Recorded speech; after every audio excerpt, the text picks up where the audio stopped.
Welcome, everyone, to the Profitable Steward podcast and this webinar. We are recording this live. We're here with Mark Shepard this evening, and we want to welcome those that are listening in here live. Again, put in the chat where you're from. You can catch the replay of this on our YouTube channel, The Profitable Ag Steward. I'm your host. My name is Jared Sorensen.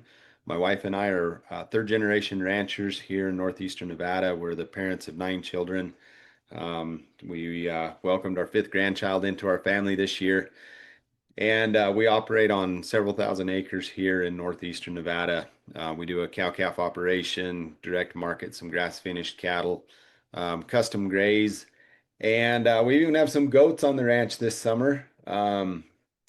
They say if you can fence, if the fence is good enough to hold water, it'll hold a goat, and I'm not sure that that's even true.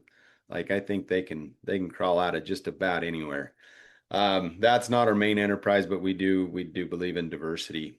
We are in the high desert, so a lot of sagebrush, native grasses, and as Mark and I were visiting here at the beginning, we talked about 10% of our land that we steward is irrigated, but it makes up at least 50% of the biomass of the forage that we grow here on the ranch in Nevada, and so highly productive. And I'm always interested in how we can increase the productivity of whatever land it is that we steward. But I think the greatest marginal reaction is a lot of times on this irrigated.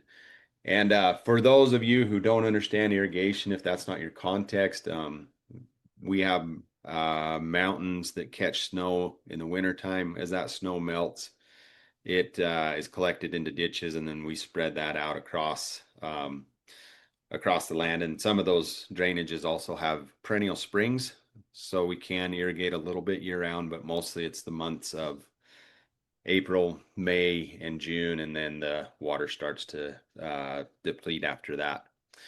So we're anxious to hear from Mark here tonight. If you guys, how many of you watched the summit that we did a couple weeks ago? I think it was back in October, been about 3 weeks ago. Go ahead and put a yes if you did that, if you watched that summit. That was an awesome event. If you didn't catch that, I'm going to post the replay link here in the chat, and we'll also put it on our YouTube channel and on our podcast channel. So if you missed that, that was a great event. David Cole was our keynote speaker. He's a agriculture economist. He's not going to bore you to death. It's actually very practical steps for where we're at right now in the market cycle and looking at the big picture. And then we had some other tremendous speakers from within the agriculture industry, and a few that were, from maybe some outsiders that gave us some real perspective. So there's the link in the chat. Go ahead and register for that, or click on the link. It'll take you to the replay, which is our YouTube playlist. And we hope you can enjoy those. That was a really fun event. So Mark, where are you calling in from? And then I'll give you a brief intro and we'll jump right in. I'm currently in Southwest Wisconsin at the home farm. Okay. I'm in the nearest town where there's actually internet. In the nearest town. Okay, very good. Well, we pray that your internet holds out. We know that in rural, wherever it is, that's always a risky thing. We've had webinars drop midstream. We pray that it doesn't happen this time, but if the power goes out, our internet goes out. So this is just getting shaky, that's all. There we go. We're grateful to have Mark here with us. We're in for a real treat. I have studied permaculture. I am certainly no expert, but Mark is.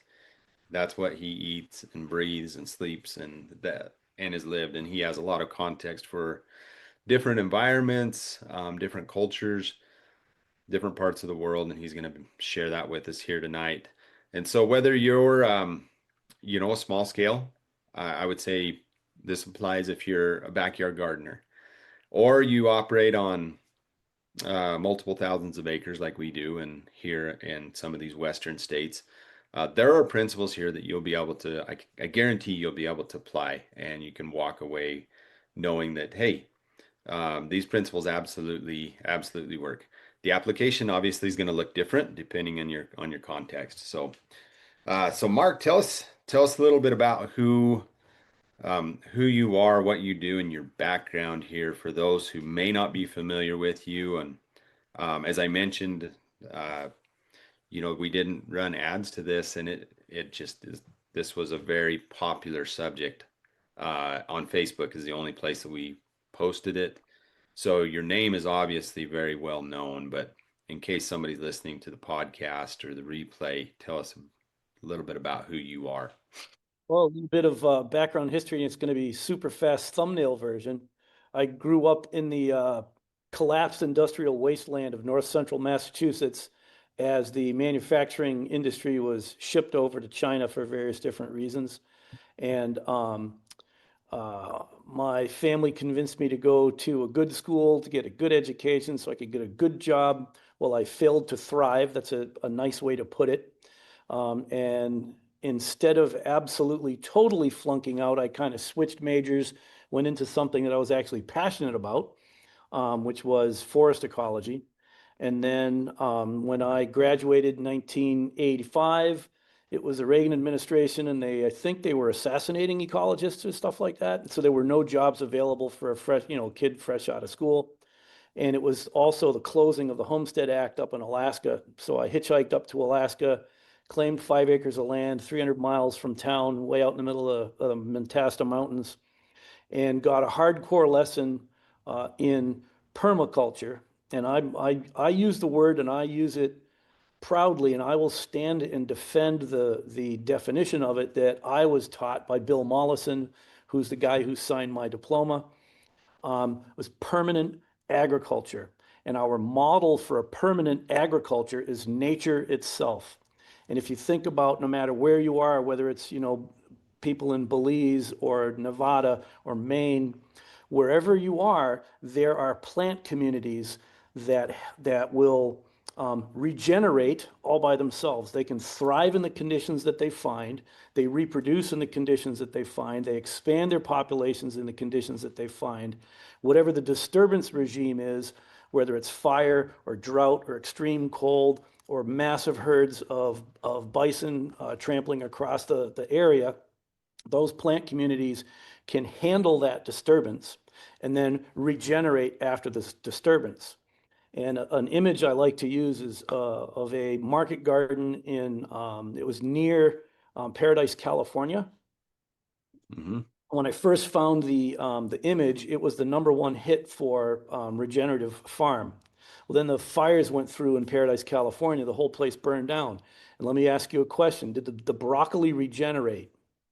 No, it did not. That was not a regenerative farm according to the ecological definition of what regeneration is.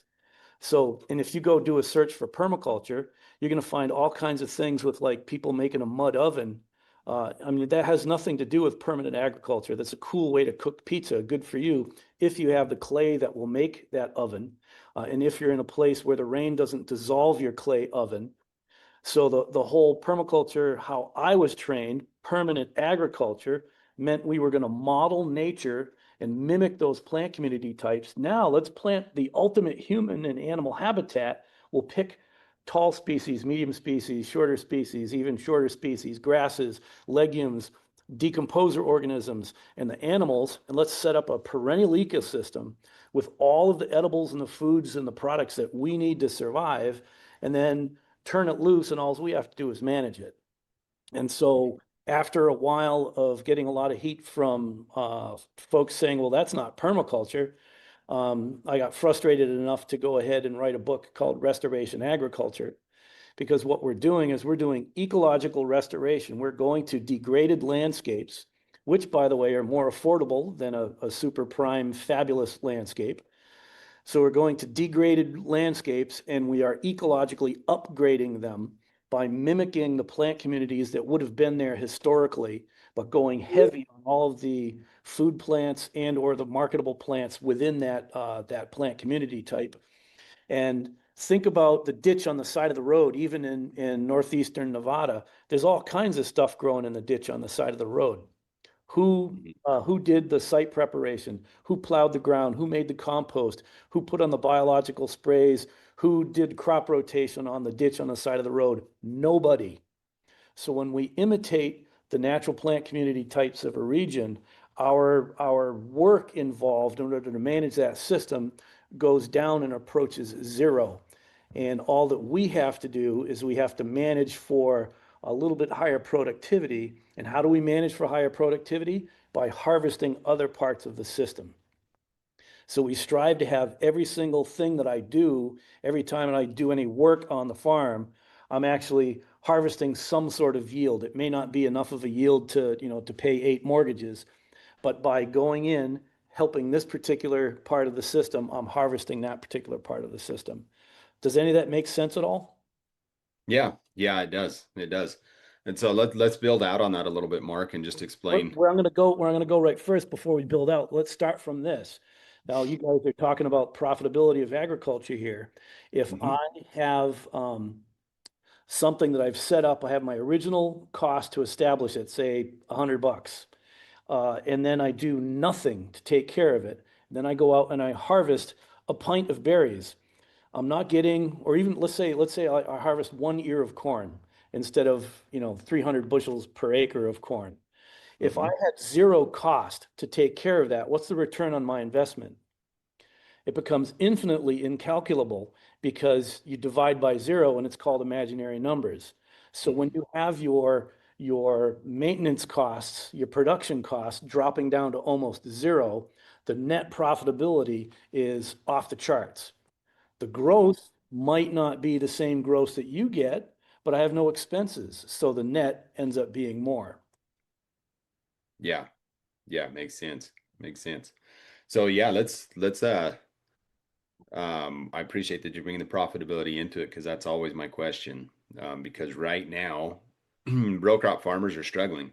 Like there's not a crop unless it's a niche crop that is actually giving them a positive margin right now.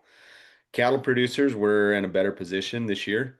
Um, but our input costs are huge right now, and so our break even cost of production for a calf is really high. If we see a downturn in the market, we're going to be running in the red again. So, And um, actually, I lost 5 trains of thought between all the different things that you just said right there. But if you look around the world and go ahead and do your homework, you're just going to have to trust me on this. Around the world, row crop farming is not profitable. Get over it, period. It's subsidized by almost every single government that's out there. The only time that row crop farming is profitable if it keeps your starving ass alive. That's the okay, only way that it's actually successful. And annual crop farming, tilling the ground, disturbing the soil in order to plant your seeds of annual plants, has a 10,000 year track record of abject failure. And yeah, so that is where we're going away from. If we can get away from that model and towards a model that functions just like nature, we don't need the total gross yield of 300 bushel acre corn. We can get a lower yield because our expenses are so much lower, and we have a diverse diet because of all these different things in the ecosystem that we're harvesting, processing, making value added products, selling to various different marketplaces. okay, okay. And I do believe you on that. I do believe you on that. I'm there's going to be some questions that I think come up, but before we go to the questions, let's set um, the context for what permaculture actually is and what it isn't. According to Bill Mollison's original definition, is permanent agriculture. It's the creation of ecosystems that support human beings and provide us with our food, fuels, medicines, fibers, building materials, etc. What we do is we go to degraded ecosystems, we restore those degraded ecosystems, and we actually create the resource base that now increases through time, and now we manage that through time. But that's the original definition from the 80s, and what it's turned into these days is not my responsibility. Okay. Yeah. Okay. So that's great. So knowing that definition, uh, one question and clarification, why start with a degraded resource? One of the reasons why you start with the degraded resource is that your turnaround is that much greater. If let's have a zero line. If you have let's just use soil fertility for one. If your soil is like -10, it's horrible. If you just bring it up to 1, that's a gain of 11.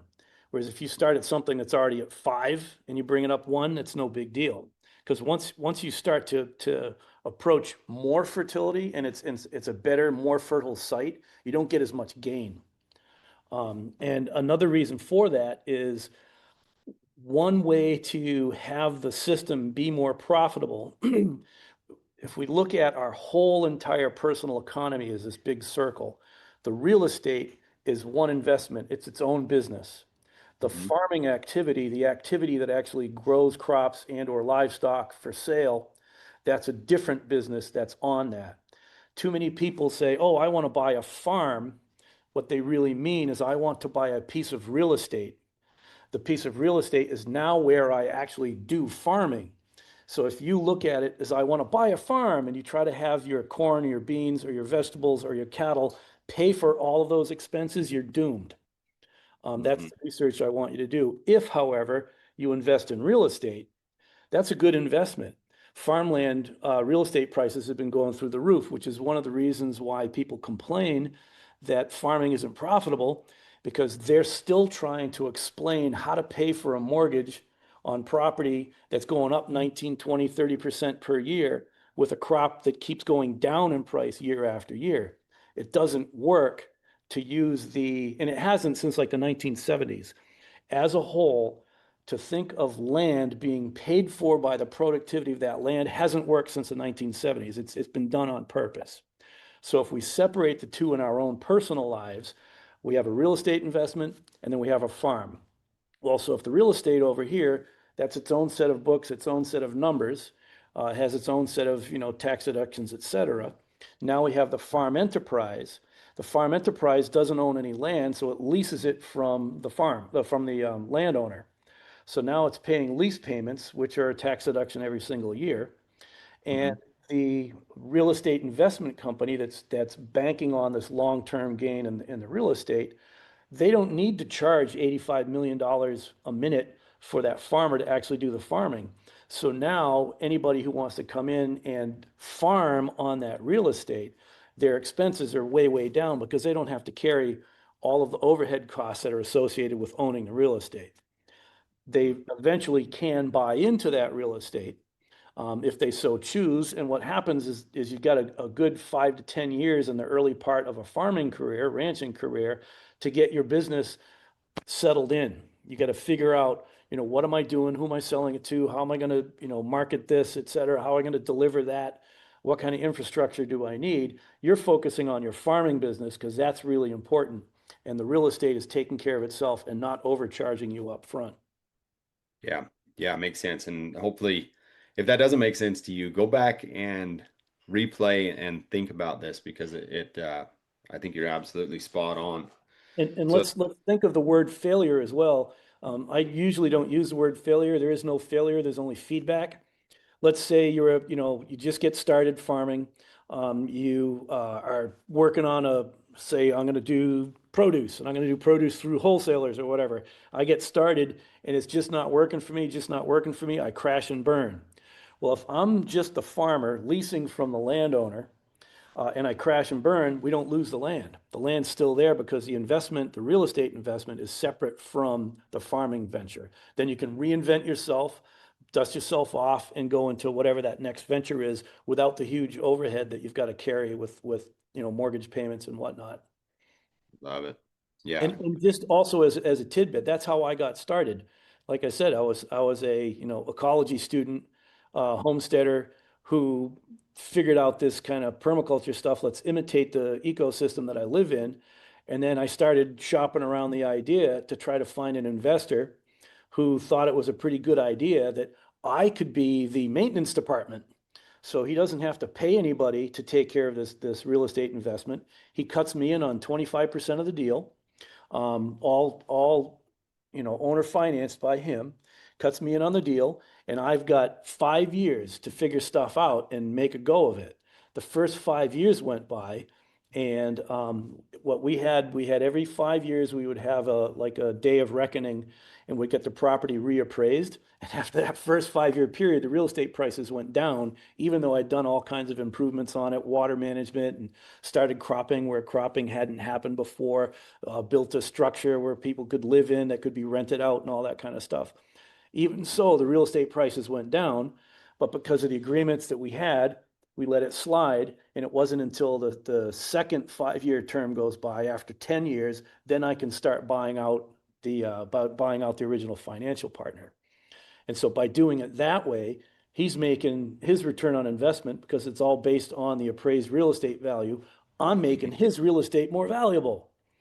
Well, Yeah. it's not just his real estate because I got a piece of it and it's my home and this is where I live, this is where I'm raising my family. I'm really dedicated to this place and I'm going to take care of it, knowing that eventually it will be mine and then passed down to my heirs.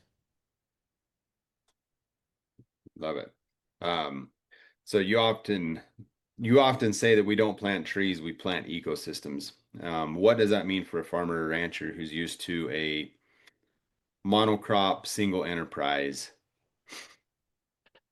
Well, what that can mean is if I'm dealing with a monocrop farmer, I just did 3 different consultations this past week and a half, and it's exactly who I'm dealing with.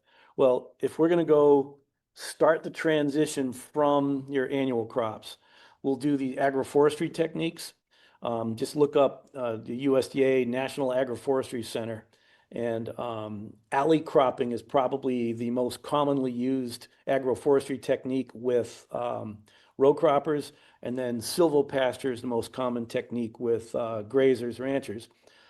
And so instead of doing like what the National Agroforestry Center recommends is you plant a row of trees, single species trees, wide spaces.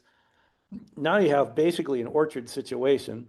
You have Mhm. trees that are kind of stressed because most trees don't live in pure stands of the same tree. They have all kinds of other plants growing with them. We'll plant the whole plant community type at the same time. And then I'm going to be, let's say it's alley cropping. I'm taking care of the crop on one side. I'm taking care of the crop on the other side. That takes care of the trees. Okay. So now if you're looking at the finances on apples, for example, I've got apples in the system. The Apple enterprise does not have to pay for weed control because the row cropper on either side, whether it's produce or grains, the row cropper is doing the weed control. And the row cropper is taking care of fertility and fertility management. Well, now pest and disease control, we do nothing. So now, if you look at most research out there, if you do nothing to your apples, I'll stay with that example, you'll get about 15 to 20% of those fruit will be picture perfect, grade A, top quality, no blemishes whatsoever. Okay, so now I'm going to go out and harvest those. So if there's 5 bushels per tree and I get a half a bushel of grade A number one fruit and I'd spent nothing on it except for my harvest time, the return on my investment is through the roof. Well, now I've got these other 4 bushels of apples. What do I do with those? Well, there's these animals with a little flat, slimy nose called pigs that just love to clean up all those apples. And most of those apples, the first ones that fall off the tree, have the pest larvae right inside of it. So now the pigs go out and they clean those larvae infested fruit and they digest all that and they take, pest larvae and turn it into bacon.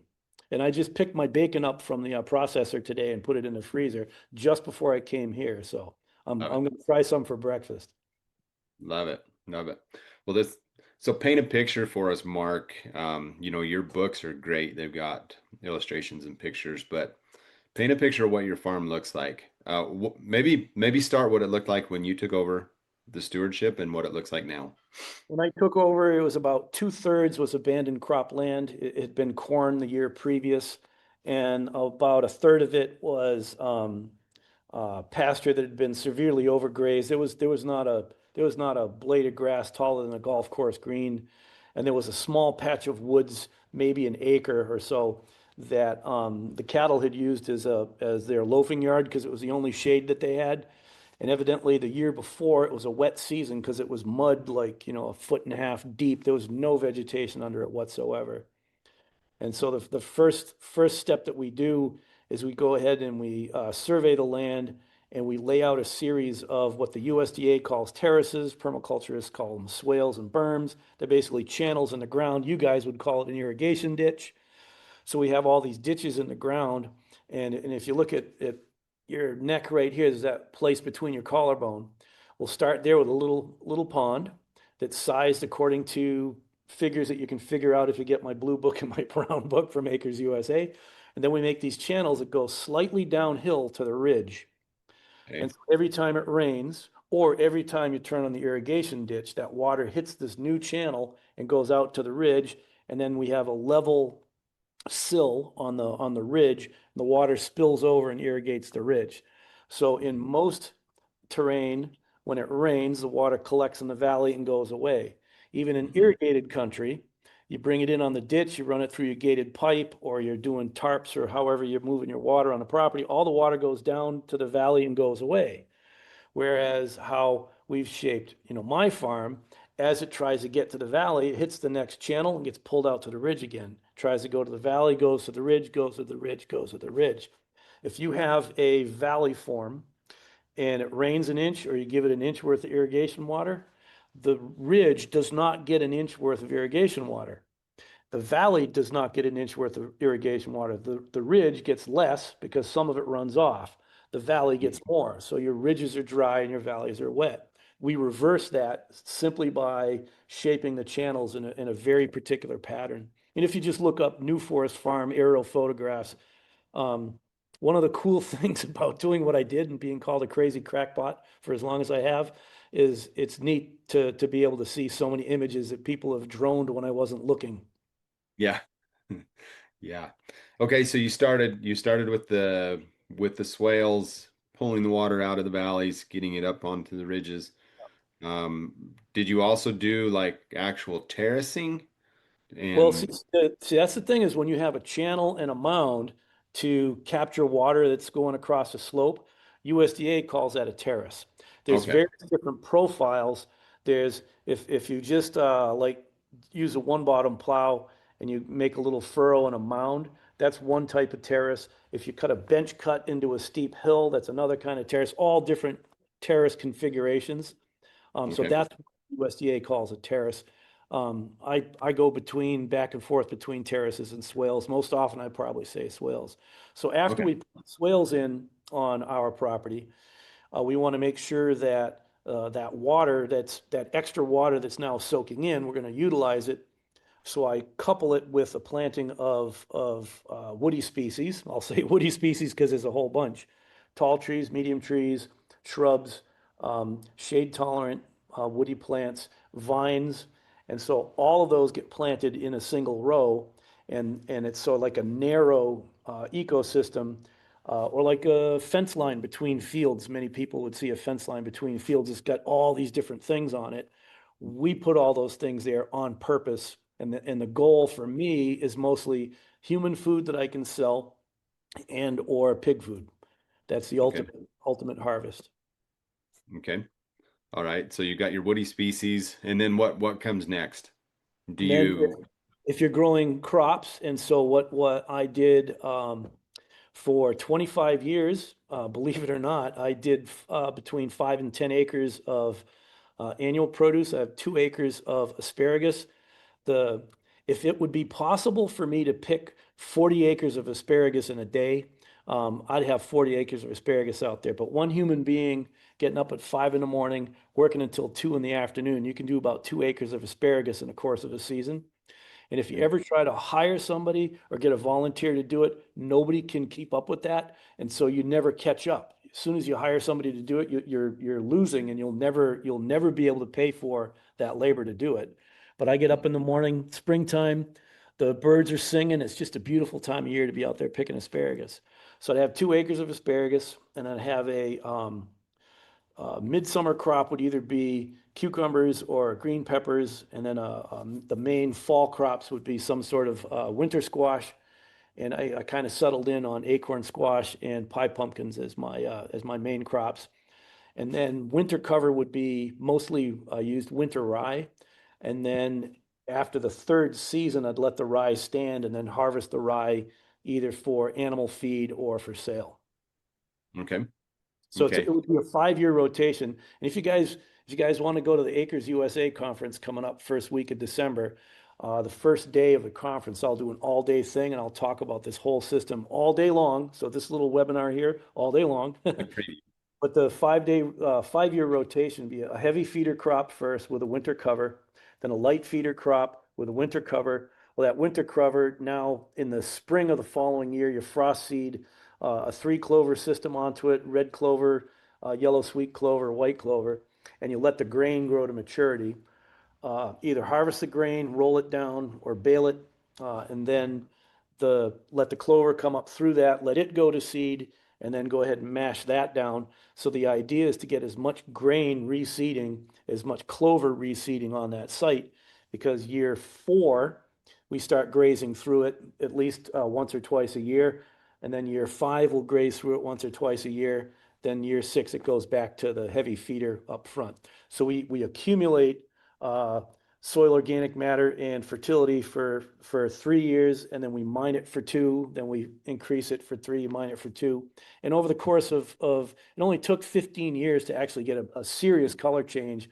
We turned red clay into a black topsoil. It was still sticky, heavy clay, but it was topsoil colored instead of brick colored. Okay. Okay. And so talk a little bit about how the livestock integration happens during those transition years initially, and then when you're kind of more into your maintenance and ongoing.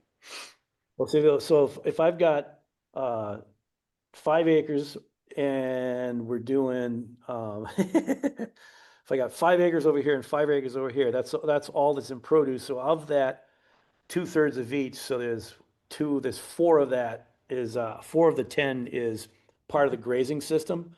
Well, that Okay. means the rest of the farm, the rest of the 90% of the farm is grazing with the Okay. more broad acre trees.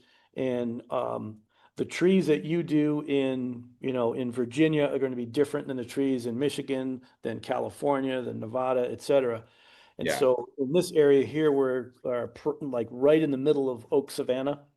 And so the plant community that goes with oak savanna are oaks, which are cousins to chestnut and beech, then an understory or a side story of cherries, then a slight understory of apples and hawthorn, and then hazelnut and plum and grapes, currants and gooseberries in the shade, grass all over the place. So that's the ecosystem that we're restoring, and we're managing it with the livestock, with the grazing. And are you excluding the trees from livestock, or you're protecting them somehow so they don't get browsed? At first I did until I realized that even with cattle, you can't quite keep up with that. Uh-huh. And they won't kill your trees unless you're negligent with moving your animals. So you Okay. kind of just observe and you watch them. They'll start to eat the lower branches, and if they're starting to eat the branches, move them. Okay. They prefer to graze. That's their big deal. Sheep will browse a little bit more. And if you bring goats on my farm, I'll cook you and eat you and then sell the goats to somebody. Okay. So are you doing any um do they call it fodder or not fodder? Any Yeah, trees that are tree fodder, great? absolutely. Yeah, yeah. Some of the it's not a native here, but the Russian mulberry, the white mulberry, just grows prolifically. The foliage on that is more nutritious than alfalfa hay. Okay. And it has berries on one. The female is on one plant, and the male does not have berries. So when I can keep up with it, I'll graft the males to female, so I'll have berries because the berries are all part of the pig's ration. Okay. But if I haven't gotten around to this one particular one and grafted it yet, I just keep cutting it back and let the cattle graze on it. Oftentimes, I'll go into a paddock with a chainsaw first, then the cattle go in, and then I go in later on and I'll finish mow. I have a orchard mower, a heavy duty flail chopper, and before I use the flail, I'll scatter mushroom spawn, sawdust spawn first, mostly Stropharia mushrooms, and then you chip it all up, and you just got mushrooms all over the place. And this this is a funny story, okay? So I travel a lot, helping other folks do this. And in August, when I was in Africa, um, it's warm enough. I've got a cat. This cat showed up like 5, 6 years ago. I didn't get this cat. It showed up. So Uh-huh. I'll take care of it, sure. But it comes and goes inside the house. So I leave the back door open. It's August. It's not going to freeze or anything. So the cat can come in and out. And when I got back, on the floor were the tails of 9 different flying squirrels. And I Uh-huh. felt really bummed out because flying squirrels are not all that common. They're somewhat rare.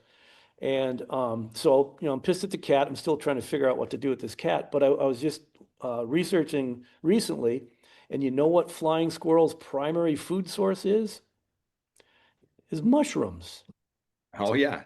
I've got Yeah. all these mushrooms all over the place. And I have all these. I leave if a tree manages to grow big enough to die standing up, I leave it because that Hmm. puts in the woodpeckers. Now the woodpeckers are insect control. They're going to be insect control everywhere, and then they make cavities in these trees. And after they use the cavities, bluebirds use the cavities, which are also insect eaters. Chickadees use the cavities.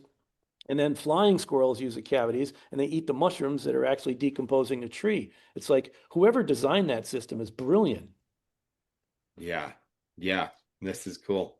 So you've talked about designing farms that mimic nature systems. What's the biggest mindset shift that a producer needs to have to start thinking that way, working with nature instead of somehow taming nature and seeing nature as the enemy? I'm going to try to be a little careful with this, but also have to be brutal. Hmm. Most of it has to do with the person believing that it's true. Can you believe that nature is actually this amazing? And one of the reasons why people don't believe it's true is because we're being hit over the head over and over and over again by extension and the universities telling us exactly how it's supposed to be done. And they've got all these PhDs, all these statistics, and they get all of the money that's from the industry that's making money off of the farmers, telling us how to do it, and it's wrong. I'll just use hazelnuts as an example because they know that I'm not happy with them. The local folks in the university and extension and all that say this is how you have to grow hazelnuts in the upper Midwest.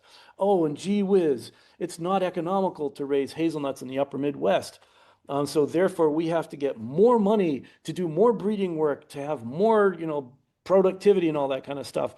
And I'm like, no, you're growing hazelnuts wrong. And know how I know that you're growing hazelnuts wrong? You're growing them wrong because it's not profitable. And this is how you do it profitable. Don't do this. Don't do that. Don't do this. Don't do that. But if I tell somebody as a consultant, I'd go up to a farmer and say, oh, yeah, ignore all that stuff. They go online, they look it up, and they're bombarded every day with this information that nowadays it's not even original information anymore. It's been regurgitated and re-regurgitated by a freaking AI thing. And so now you're not even getting the real information anymore. And so how can you ever compete with somebody saying, "Yeah, I got experience. I've been doing this for 30 years. It works." You have to trust nature that it works. And if you don't believe me, look at the ditch on the side of the road. That stuff will be there. Maybe not the same stuff. It'll be there next year. It'll be there after a drought. It'll be there after a fire. It'll be there after a flood, and it keeps coming back. That's the power of the nature operating system. I So love it. people have to believe it. They have to believe that it works. And then they have to believe this is the tricky part. So and I have a little fun with this when I say it. I teach people how to get lower yields. But here's how it works. Let's talk about this one picture in my book, Restoration Agriculture, that my youngest son is holding a green pepper. In that field, a 1 acre field, it's a full acre of chestnut trees. It's a full acre of sunflowers. It's a full acre of acorn squash, and it's a full acre of green bell peppers, all planted in the same place with lousy weed control.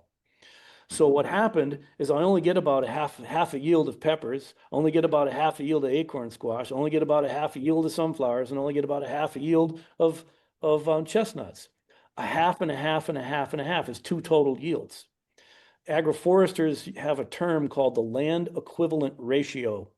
And the land equivalent ratio is how many acres worth of productivity are you getting on that particular land. So in that case that I gave you with those 4 crops, I had a land equivalent ratio of 2. I was getting twice the total yield off that site by getting half the yield of each individual component. And ecologists have studied this over and over again. It's the total number of species per acre that determines your overall gross yield. So if I could have 10 million species growing on my property, that would have the highest yield as opposed to corn.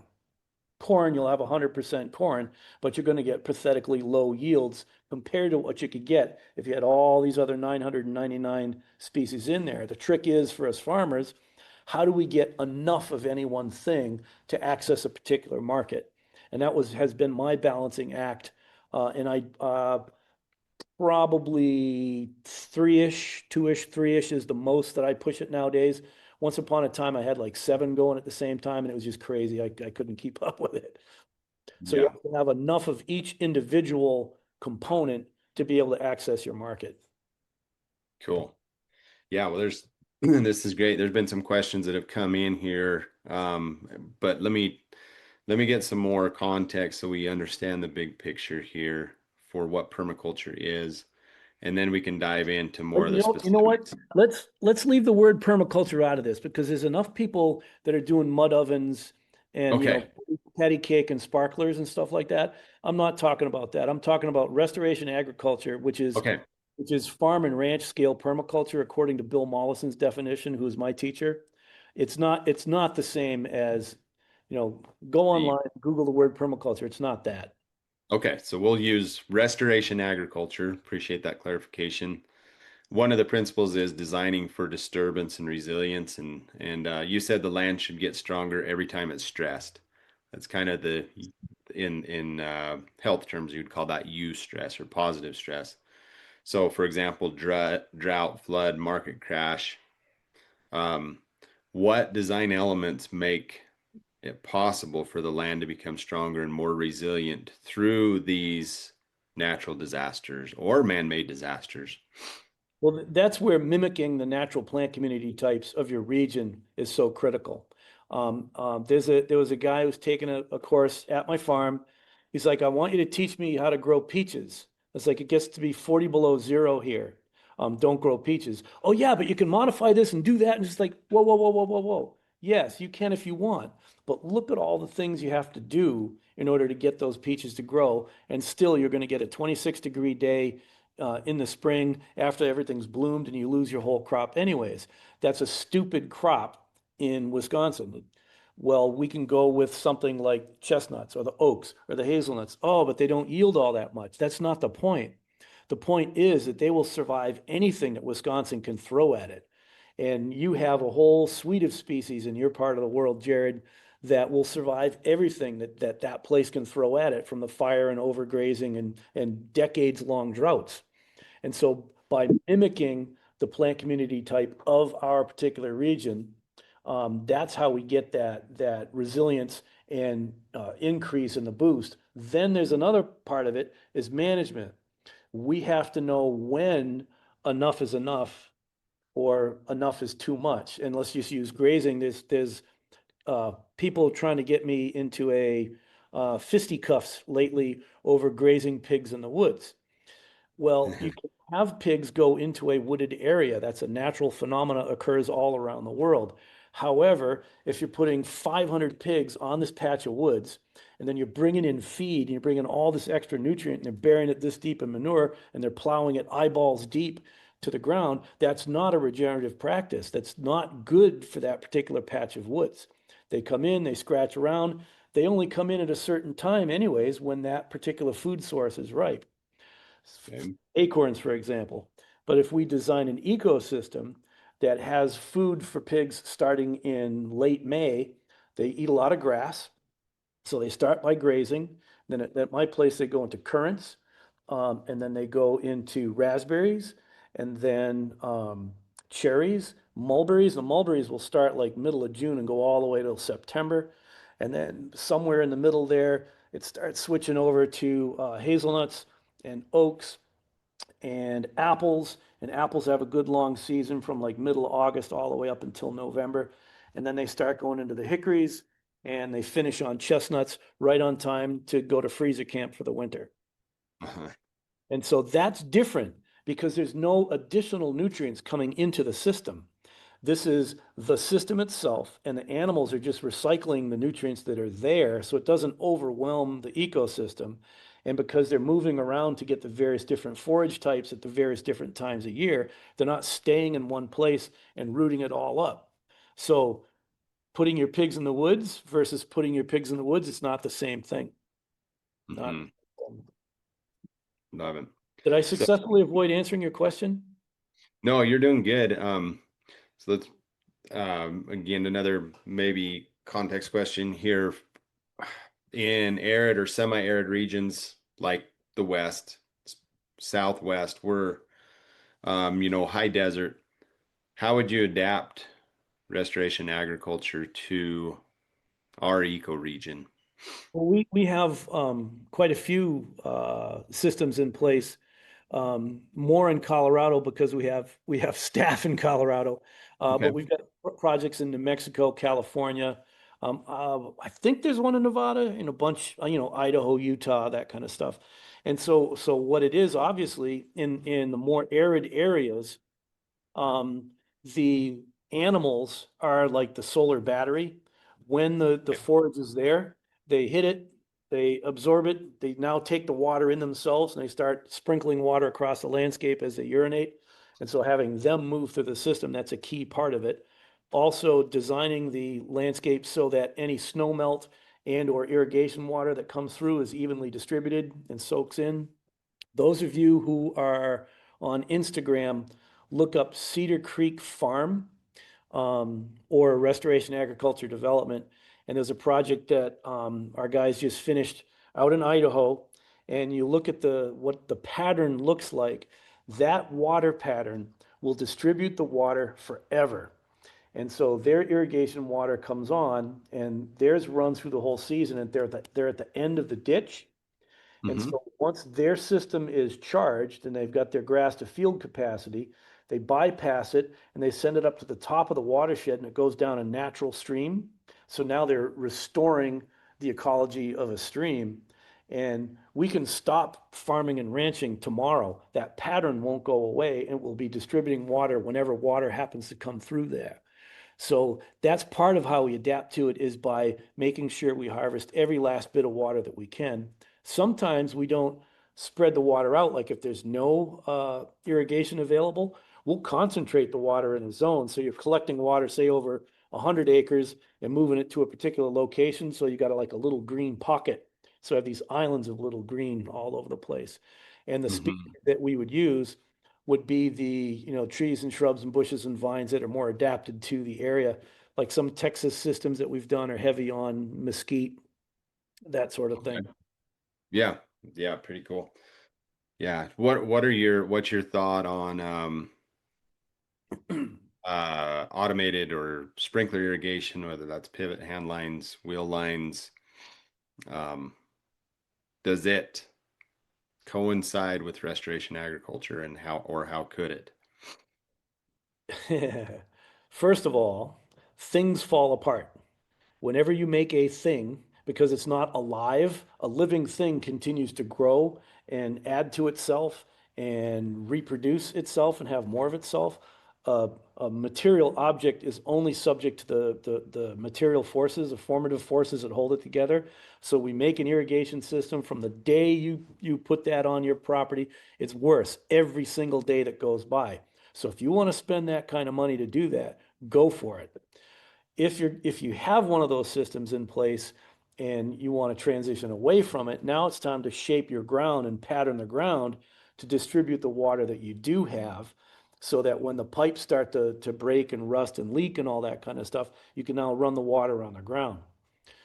Actually, what has been shown, uh, I think Erosion Control magazine, trade magazine, is where I think I read it most, is that once irrigation systems were put in place that are more efficient, like uh, like the uh, Center ah, pivots.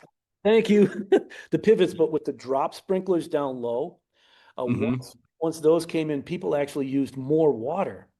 And once you started using, side reels, people use more water because they're thinking, oh, this is more efficient. I can now water more ground. So you end up using more water, and it ended up exacerbating, like regional reservoir problems because people were overusing the water. It was mostly from California examples.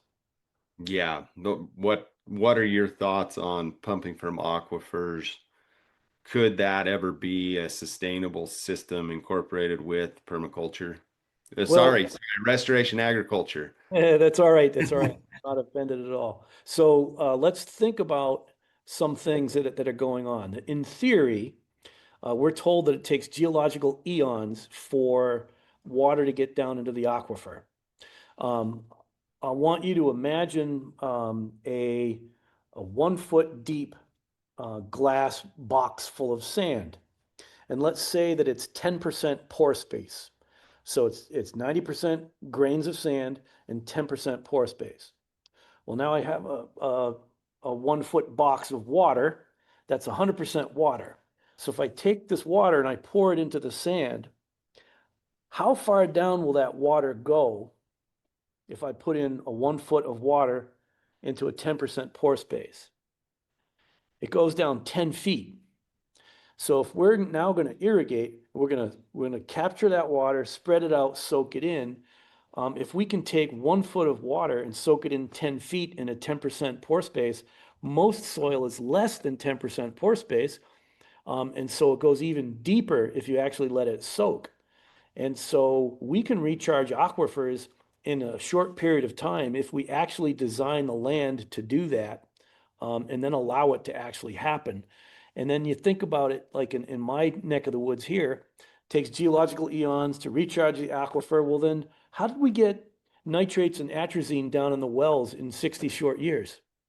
Mm, We can get mhm, water down into the aquifers, and we can get clean water down into the aquifers if we have an ecosystem up top that is designed for that place and helps to clean it on the way down, biologically active soils, etc. mhm, mhm. Love it. Okay. Okay. William, would you like to unmute? William works on one of the ranches that we manage, and he does a lot of pretty cool things. We're always experimenting. We're always kind of pushing the limits of what's possible here in the high desert. So, do you want to tell Mark a little bit about what we're doing, and then maybe ask if there's any questions that you have how we can improve, William? I've got a question how we can improve, William. Let's see. Where did you go, William? He ran away. Oh, he was here just a minute ago. Okay. Let's jump over to Jex. Jex, you had a question. Do you want to unmute if we didn't already answer your question and ask that? Yeah, can you hear me? Yeah. Yep. Okay, Mark. So I've looked at your stuff for quite a while, and I've looked at my farm, and I've laid out the contours and tried my best to do the key line. So my question is, and Jared, you kind of started into this, but where I get 8 inches of precipitation, mostly in the snow, how do I set up an irrigation system to to use those contours? And yeah, does that make sense? Yeah, and that's a small question with a huge answer, and that I'm not able to get to right now. But one of the things I did want to bring up is keyline design is a technique that was originated in the 1950s. P.A. Yeomans was a mining engineer. He learned from German engineering professors at college. And one of the things about the keyline design methodology is that it says that there's this particular pattern that applies to every landform everywhere if you just do it. Well, that's not true because Australia is a very simple landform. It only has third order streams. So if you look at my fingers right here, this is a first order stream. You put two first order streams together. At the bottom of the Y, that's a second order stream. Then you take two Ys together, and the other one, that's a third order stream. The geometry that the keyline design methodology says works everywhere does work in places that only have third order streams. The Mississippi River watershed is a 10th order stream. It's like you're trying to send a rocket to Mars using 2 plus 2. you need more advanced math than 2 + 2. So the whole keyline methodology has gotten people into more trouble than it's gotten them out of it, simply because we live on a very complex landform continent, and Australia is not that. Plus, there's another issue with the keyline design books is that they're written in Australian, and in theory they speak English, but I wonder sometimes.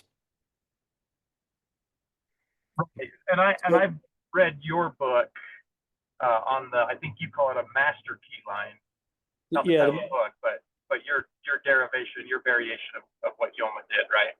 yeah. So starting with the keyline design methodology, I took it to my farm, and immediately right out of the book, it doesn't work. And so I'm scratching my head, how do I adjust this?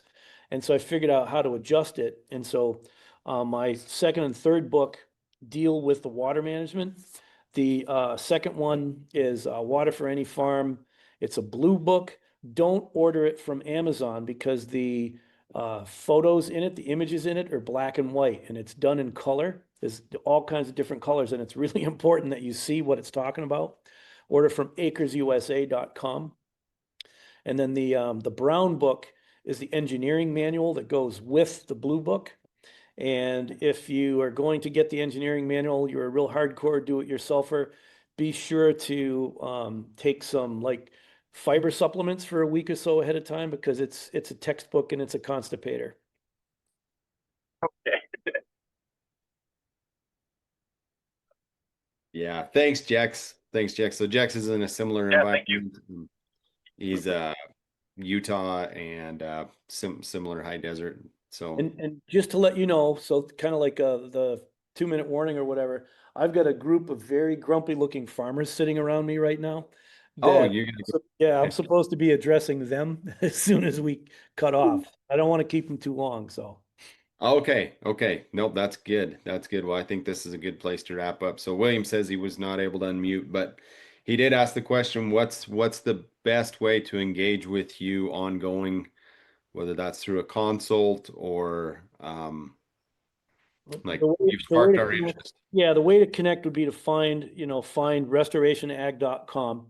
We also have a number of consultants in different bioregions, and so we might direct you to whoever the individual is that has more on the ground experience in your area.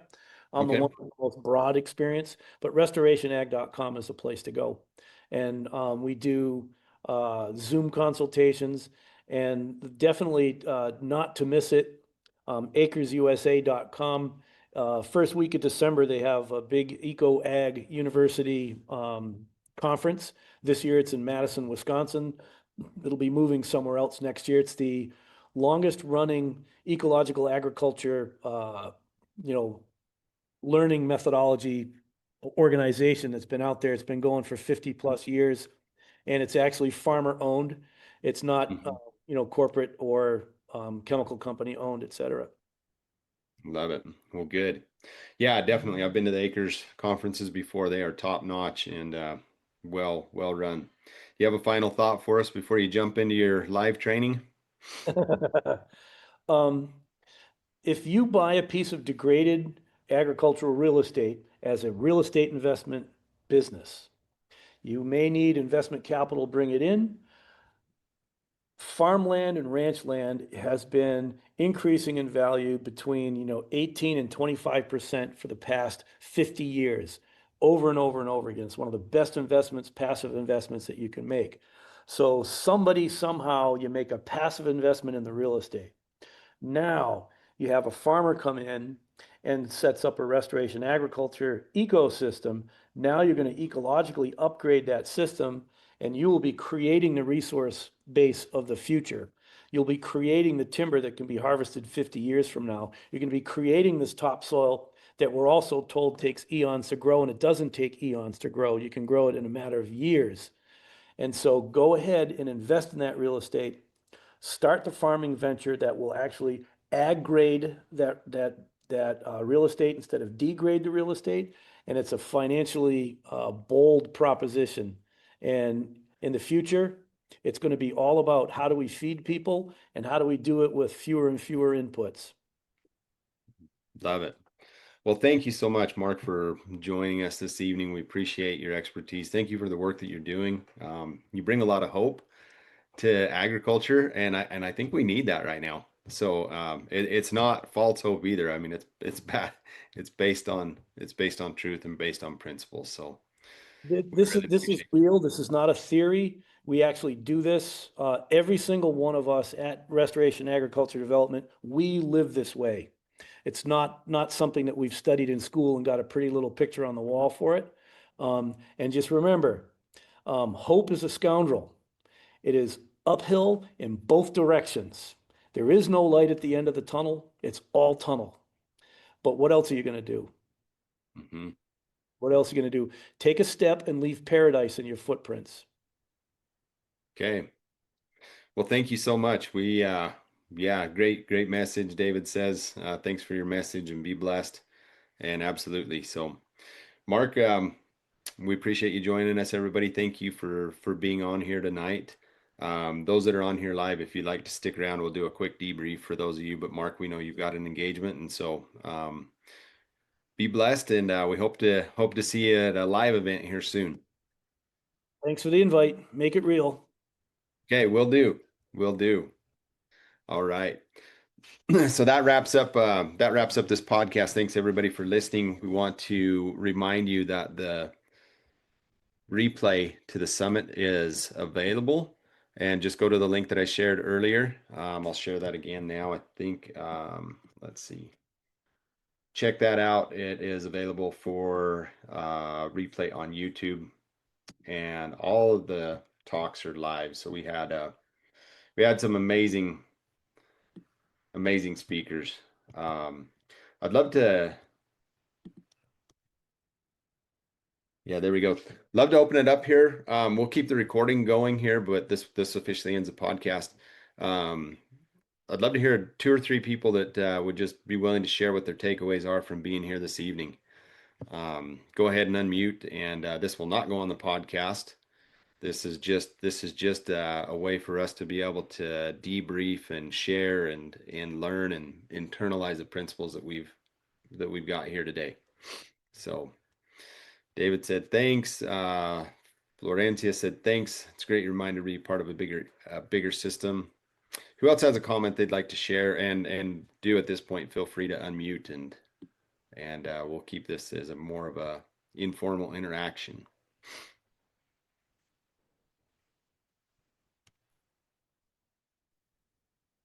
Um, Hi, I'm Cesar. My biggest takeaway was like the emphasis, it seemed like, on molding the topography Mm-hmm. to hold water, um, and then making sure the plants fit the land.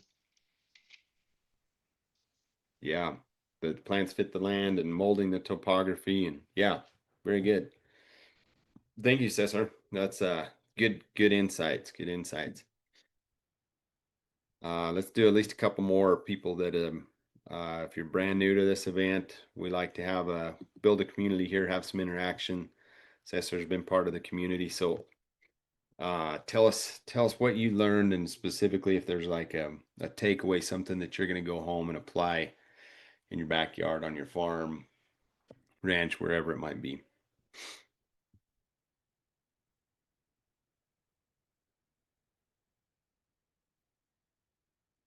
You bet. Thanks for joining us, Florencia.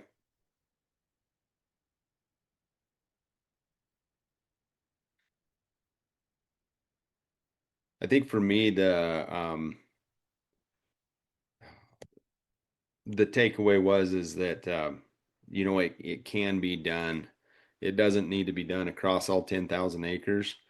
Some of the things that William and I have done on some of the property that we manage, we had a extremely wet year a couple of years ago, and so we started digging some ditches out of the valleys and pulling water up onto the ridges.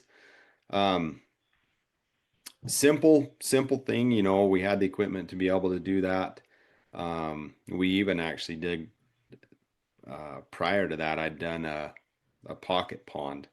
which I didn't even know what I was doing. I just happened to be up there creating a fence line, cleaning a fence line to build an electric fence through the sagebrush. And I thought, I wonder what would happen. This looks like this is a good place to be able to build a small pond. So from that pond, we pulled the water out and up onto the ridge, and slowly it's starting to change. The sagebrush is dying back. We're starting to see more perennial grasses come in, and and the change is gradual. The change is slow, but it's pretty neat to see. We've also been incorporating some trees strategically, some of the things that natively like to grow, like willows. We have aspens, and so I think for me, it just is, it's just being willing to try something. And like Mark said, you know, there's no such thing as failure. It's just feedback. And we've definitely done some things that haven't worked very well. Probably have more questions than we do answers, but along the way, we're always learning, and we're always anxious to try something different. So I appreciated Mark's perspective, and so go check out his books and dive deeper into this. I'd love to hear from you guys, anybody, if you are doing this at scale, reach out to me and let us know. A lot of the people that are in this more permaculture or restoration agriculture realm, they're more small scale. And I think for those of us in the West, especially, and that operate these bigger farms and ranches, like, we need to be able to prove it out at scale and how it actually works and how we can do it profitably. That's always my question. If I can understand how you can do it in a backyard or on a small scale farm, can it be done profitably across large landscapes? And I believe it can be. I believe it's probably not prudent to, go and start building swales on thousands of acres. That's probably never gonna pay out immediately, and you'll have a lot of capital expenses there, but start small. So everybody, thank you for joining here this evening.